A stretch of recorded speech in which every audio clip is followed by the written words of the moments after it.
Alright, in this last example we are going to find the derivative of a function. That is to say, instead of finding the slope at a particular point, we're going to find the slope and leave x as a variable. So we'll find the slope anywhere. We'll have a formula for the slope. This is my setup, by the way, here. The Elmo and my class computer have been frustrating me greatly, so I borrowed my daughter's iPod and I have built myself a homemade Elmo machine there out of a coffee can and a Band-Aid box and some duct tape, of course. Sneak that little sucker right in there. And we're all set to go here. Alright. So, we're going to find the slope of a function. You probably, if you were paying attention and remember things, maybe have some notes, you will already know and maybe remember this example. Finding the slope of a function.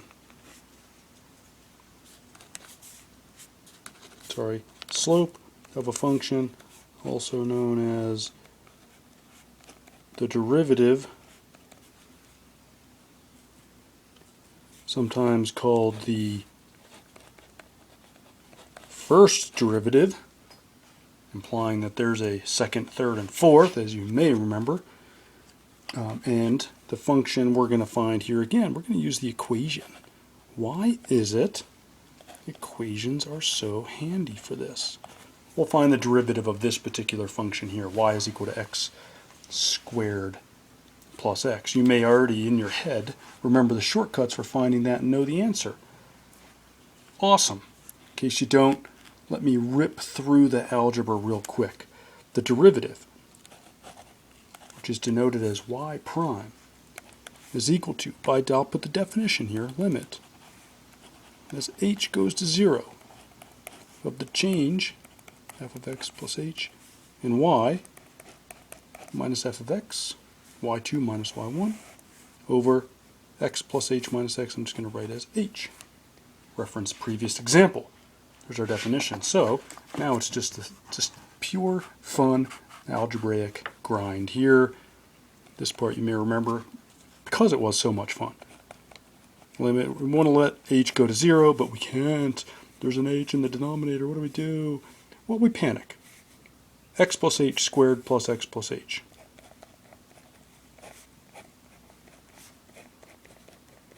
That is to say, that's the f of x plus h minus the f of x. Now, if you don't see what I did right there, if you don't see how I got from here to here using definition of our function, pause the video and work through it. Or make a note of it, say, I better ask Rudy about this, because I don't get it. Don't just let it stew and fester, ruin your summer.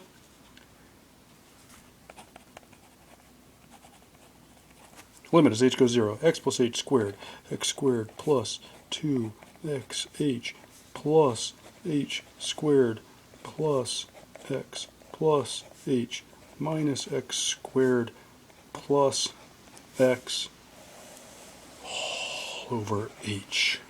Of course, we need our red pen next because everything's going to cancel. X squared cancels with an x minus x squared plus x. Oh, I made a sign mistake. It should be minus. So that x is going to cancel with that. And then, if you don't mind, I'm going to have my h cancel with an h. And an h squared and an h right there.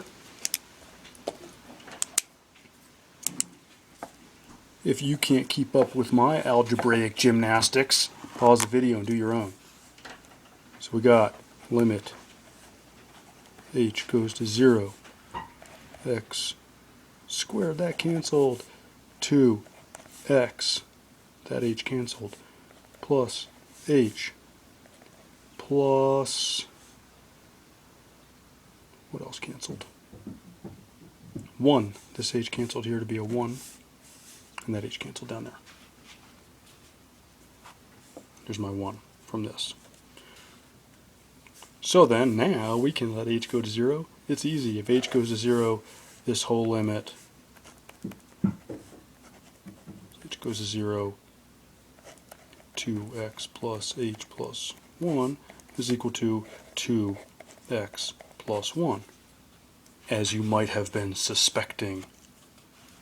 Maybe that triggers your memory of the shortcuts back from up here. 2x plus 1 is the derivative. So we summarize that by saying if y is equal to x squared plus x, then y prime is 2x plus 1.